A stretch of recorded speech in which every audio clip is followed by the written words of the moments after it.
বাইরে ঘুরে। এখন আমাদের স্বরাষ্ট্র উপদেষ্টার ঘুম ভাঙবে না। ঘুম ভাঙবে না কেন? তার একমাত্র কারণ তিনি গভীর নিদ্রায় তিনি শায়িত আছেন। এখন আমরা এখানে জুলাই মঞ্চের পক্ষ থেকে গতকাল যে নারীকে ধর্ষণ করা হয়েছে, সে নারীর আমরা ধর্ষককারীর বিচার চাই। আমরা এই বলতে চাই জুলাই মঞ্চের মাধ্যমে, আপনারা সকলে জানেন বিগত 6টা মাস অতিক্রান্ত হয়েছে, কিন্তু বাংলাদেশ এই ইন্টারিম গভর্নমেন্ট কি করছে?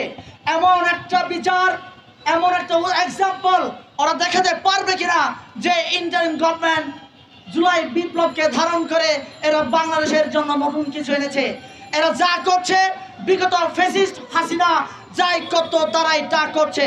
আপনারা সকলে জানেন বাংলাদেশের নারীরা অনেক পিছিয়ে আছে, কিন্তু ফ্যাসিস্ট হাসিনা বিভিন্ন মিডিয়াতে প্রপাগান্ডা ছড়াতো বাংলাদেশের নারীরা অনেক এগিয়ে গিয়েছে, কিন্তু প্রকৃতপক্ষে আমার বাংলাদেশের নারীরা অনেক পিছিয়ে রয়েছে।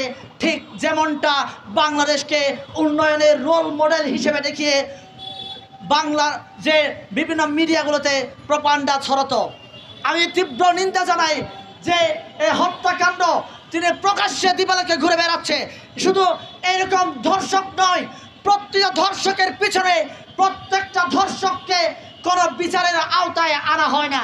আমি আমার নারী ভাইদেরকে, আমার বোনদেরকে, আমার মাদেরকে আমি আহ্বান জানাতে চাই, আপনারা ভয় পাবেন না, এটা লজ্জার কোনো কারণ নয়।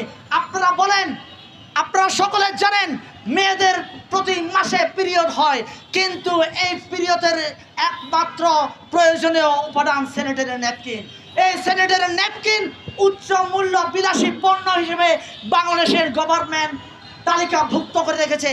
কিন্তু আমি আপনাদের কাছে এই জুলাই মঞ্চের মাধ্যমে আপনাদের সাথে সংহতি জানিয়ে বাংলাদেশ গভর্নমেন্টের কাছে উদাত্ত আহ্বান জানাতে চাই। বাংলাদেশে অর্ধেক নারী রয়েছে, অর্ধেক পুরুষ রয়েছে। সেই অর্ধেক নারীর নিত্য প্রয়োজনীয় দ্রব্য স্যানিটারি ন্যাপকিনকে কেন বিলাসী পণ্য হিসেবে আখ্যায়িত করে তালিকাভুক্ত করে রাখা হবে? তাই আমি সরকারের কাছে উদাত্ত আহ্বান জানাবো যাতে করে এটাকে সহনীয় পর্যায়ে নিয়ে আসার জন্য।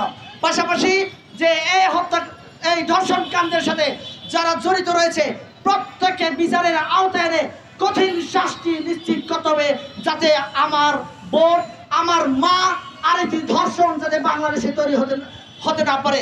আপনারা সকলে জানেন আমাদের পার্শ্ববর্তী রাষ্ট্র ভারতের যে পরিমাণ ধর্ষণ হয়, সেই ধর্ষণের কালচার আমাদের বাংলাদেশে আগে ছিল না, কিন্তু ফ্যাসিস্ট হাসিনা আমাদেরকে এই বিগত 15 বছর আমাদের পার্শ্ববর্তী রাষ্ট্রের ইন্ধনে আমাদের বাংলাদেশেও ধর্ষণ কালচারকে চালু করার জন্য পায়তারা চালিয়েছে, এটা অব্যাহত রয়েছে।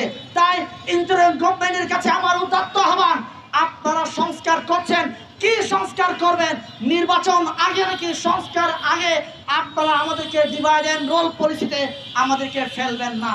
আপনাদেরকে বিতর্কিত করতে চাই না, কিন্তু বিতর্কের খাতিরে বিতর্ক করতে হয়।